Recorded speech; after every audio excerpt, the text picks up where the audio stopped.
Chapter 19. I sat one evening in my laboratory. The sun had set, the moon was just rising over the sea. I had not sufficient light for my employment, and I remained idle, in the pause of consideration of whether I should leave my labor for the night or hasten its conclusion by an unremittent attention to it. As I sat, a train of reflection occurred to me, which led me to consider the effects of what I was now doing. 3 years before, I was engaged in the same manner, and had created a fiend whose unparalleled barbarity had desolated my heart, and filled it forever with the bitterest remorse. I was now about to form another being, of whose dispositions I was alike ignorant. She might become 10,000 more times malignant than her mate, and delight, for her own sake, in murder and wretchedness.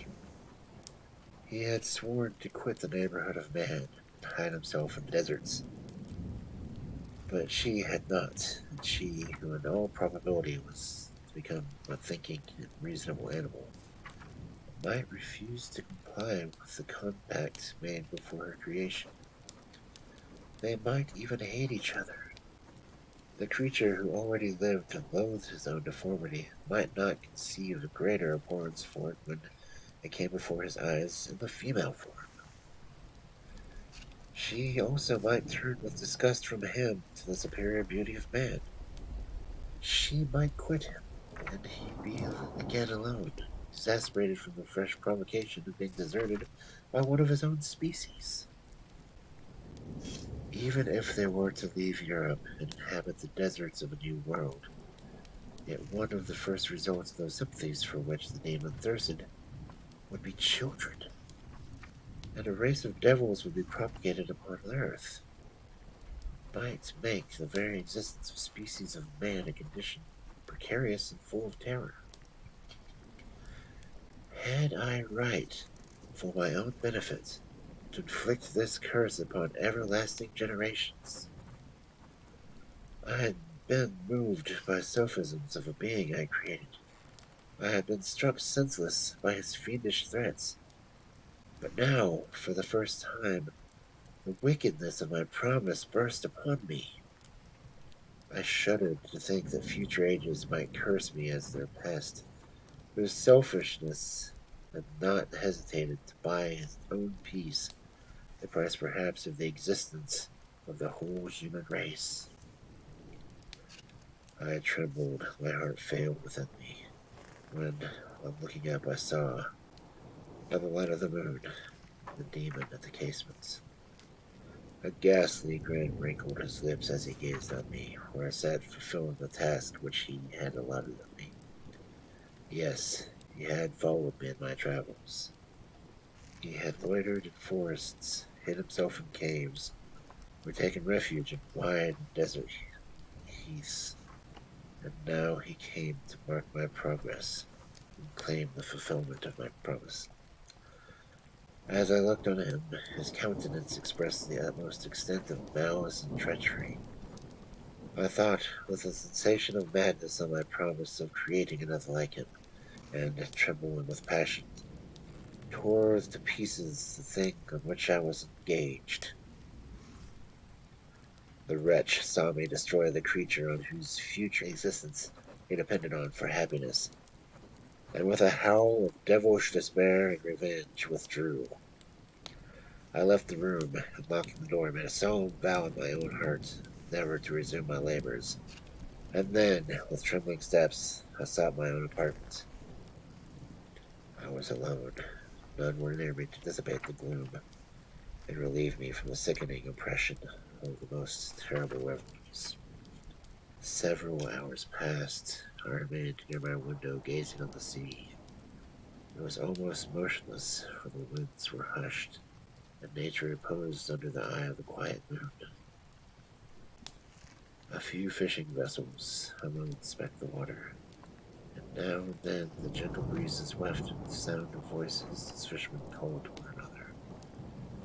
I felt the silence, although I hardly conscious of its extreme profundity, and until my ear was suddenly arrested by the paddling of oars near the shore, and a person landed close to my house.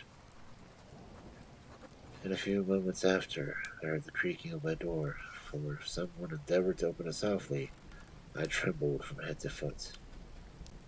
I felt presentiment of who it was, and wished to rouse one of the peasants who dwelt in the cottage not far from mine. But I was overcome by the sensation of helplessness, so often felt in frightful dreams, when you in vain endeavor to fly from an impending danger that is rooted to the spot. I presently heard the sound of footsteps along the passage. The door opened, and the wretch whom I dreaded appeared. Shutting the door, he approached me and said, in a smothered voice, "You have destroyed the work which you began. What is it that you intend? Do you dare to break your promise? I have endured toil and misery. I left Switzerland with you. I crept along the shores of the Rhine, among the rural islands, and over the summits of the hills. I have dwelt many months in the east of England, and among the deserts of Scotland. I have endured incalculable fatigue, and cold and hungry. Do you dare destroy my hopes? Begone, and do break my promise. Never will I create another like yourself, equal in deformity and wickedness." Slave, I before reasoned with you, but you have proved yourself unworthy of my compensation. Remember that I have power. You believe yourself miserable, but I can make you so wretched that the light of day will be hateful to you. You are my creator, but I am your master. Obey. The hour of my weakness has passed, and the period of your power has arrived. Your threats cannot move me to do an act of wickedness, but they confirm me in a resolution of not creating your companions in your vice. Shall I, in cold blood, set loose upon the earth a demon whose delight is in death and wretchedness? Begone! I am firm, and your words will only exasperate my rage. The monster saw my determination in my face, and gnashed his teeth with impotence of anger. "Shall each man," cried he, "find a wife for his bosom, and shall each beast have his mate, and I be alone?" I had feelings of affection, and they were requited by detestation and scorn. Man you may hate, but beware, your hours will pass in dread and misery, and soon the bolt will fall which must ravish you from your happiness forever. Are you to be happy while I grovel in the intensity of my wretchedness? You can blast of my other passions, but revenge remains. Revenge, henceforth dearer than light or food. I may die, but first you, my tyrant and tormentor, shall curse the sun that gazes on your misery. Beware, for I am fearless, and therefore powerful. I will match with the willingness of a snake, that I might sting with its venom. And you shall repent of the injuries you inflict. Devil, cease! I do not poison the air with which these sounds malice. I have declared my resolution to you, and I am no coward to bend beneath words. Leave me, I am inexorable. It is well, I go, but remember, I shall be with you on your wedding night. I started forward and exclaimed, "Villain, before you sign my death warrant, be sure that you yourself are safe." I would have seized him, but he eluded me and quitted the house with precipitation. In a few moments I saw him on the boat, which shot across the waters with arrowy swiftness, and was soon lost amidst the waves. All was again silent, but his words rang in my ears. I burned with rage to pursue the murderer at my peace, and precipitate him into the ocean. I walked up and down my room hastily and perturbed, while my imagination conjured up 1,000 images to torment and sting me. Why had I not followed him, closed with him my mortal strife? But I had suffered him to depart, and he had directed his course towards the mainland. I shuddered to think who might be the next victim sacrificed in his insatiate revenge. Then I thought again of his words. I will be with you on your wedding night. Then he appeared and fixed me a fulfillment of my destiny. At that hour I should die, and it would satisfy and extinguish his malice. The prospect did not move me to fear, yet when I thought of my beloved Elizabeth, of her tears and endless sorrow when she should find her lover so barbarously snatched from her, tears, the first I had shed for many months, streamed from my eyes, and I resolved not to fall before my enemy without bitter struggle. The night passed away, and the sun rose from the ocean. My feelings became calmer, if it may be cold coldness, when the violence of rage sinks into the depths of despair. I left the house, the horrid scene of last night's contention, and walked to the beach of the sea, which I almost regarded as an insuperable barrier between me and my fellow creatures. Nay, I wish that such should prove to be the fact that stole across me.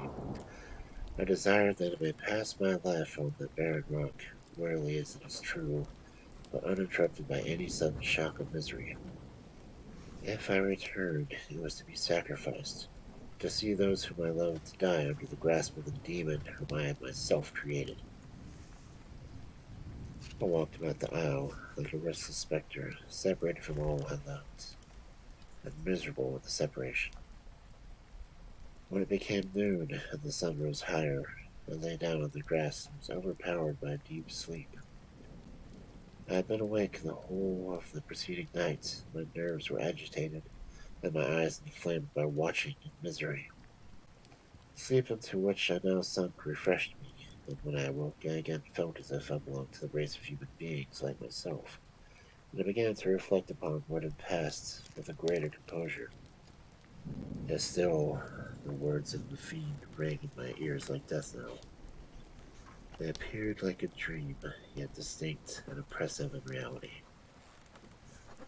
The sun had far descended, and I still sat on the shore satisfying my appetite, which had become ravenous, with an oat cake, when I saw the fishing boat land close to me.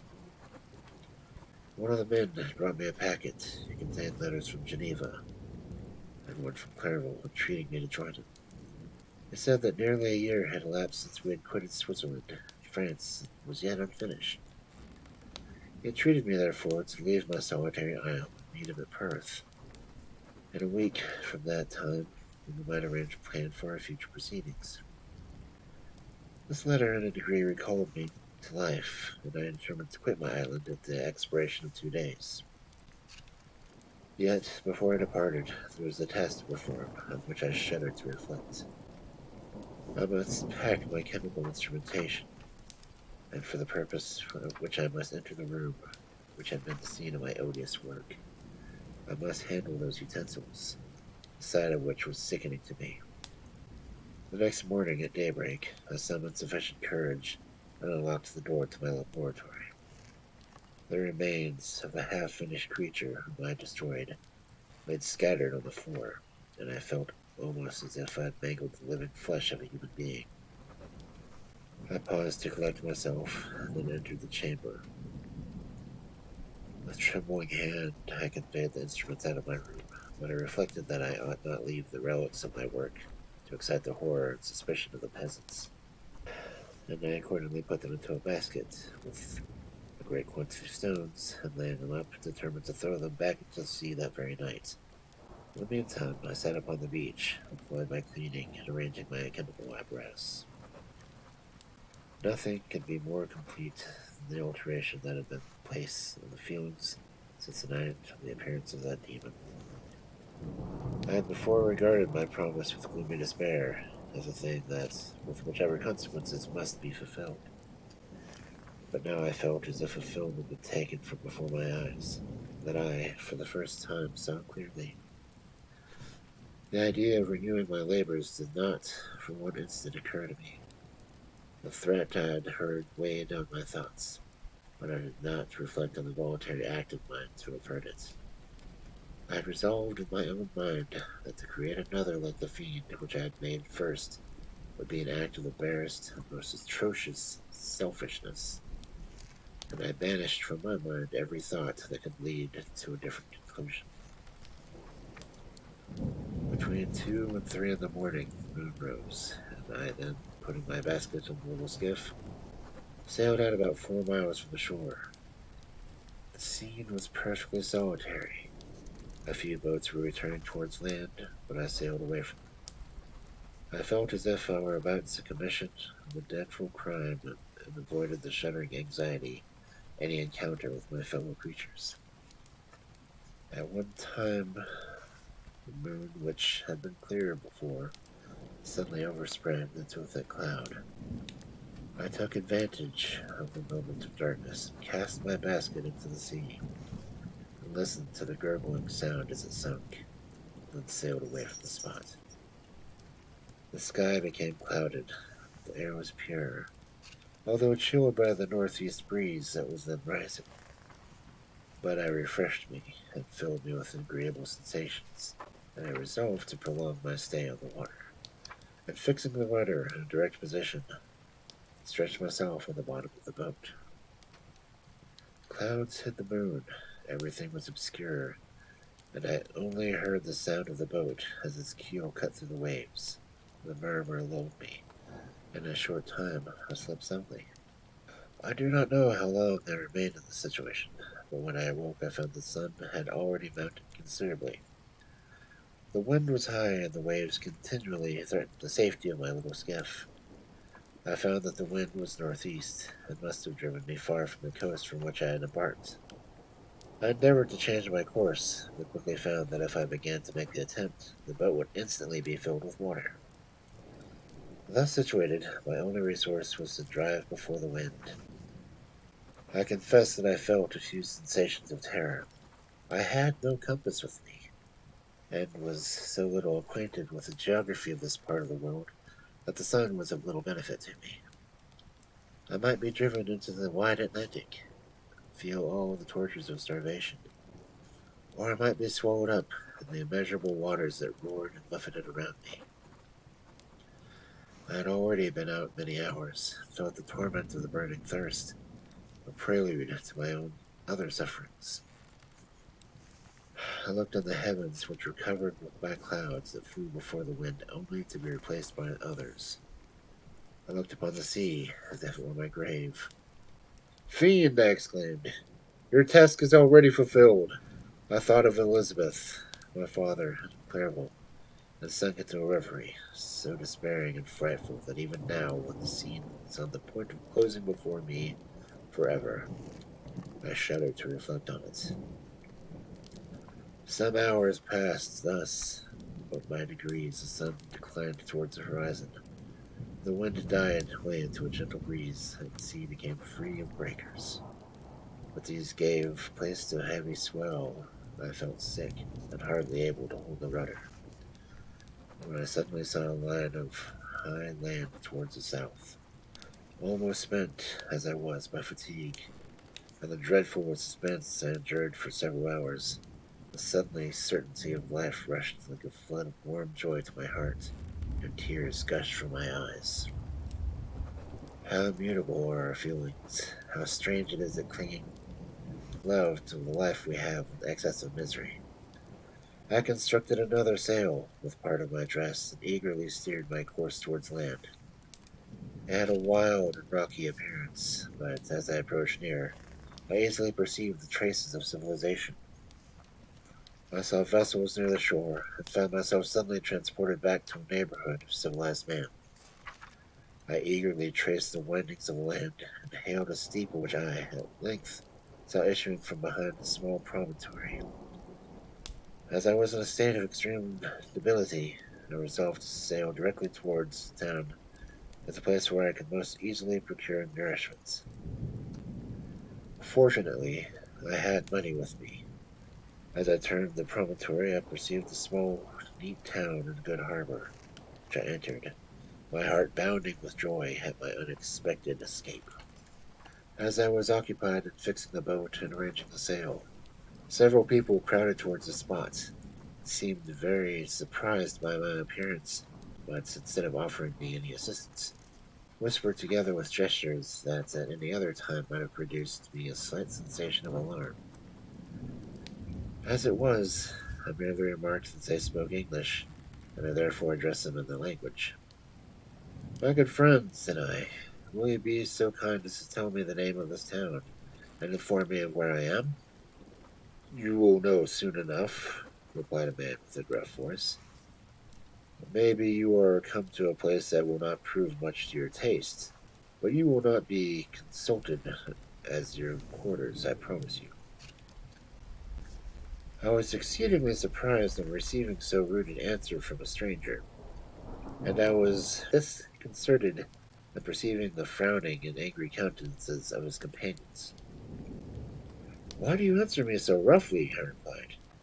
Surely it is not the custom of Englishmen to receive strangers so inhospitably.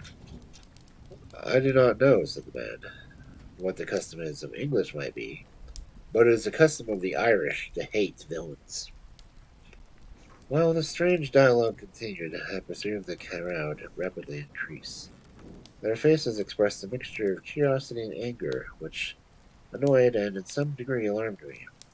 I inquired the way to the inn, but no one replied.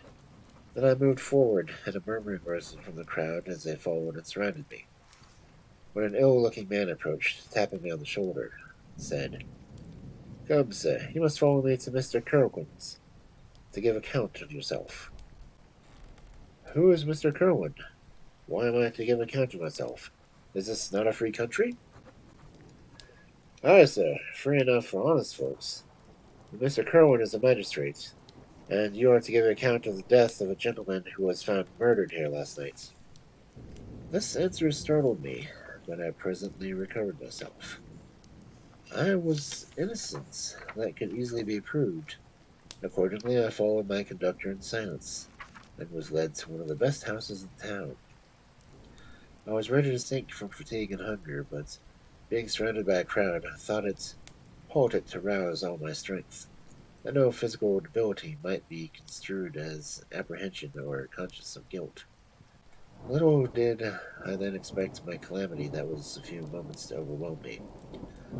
The extinguishing in horror and despair, all fear of ignominy and death.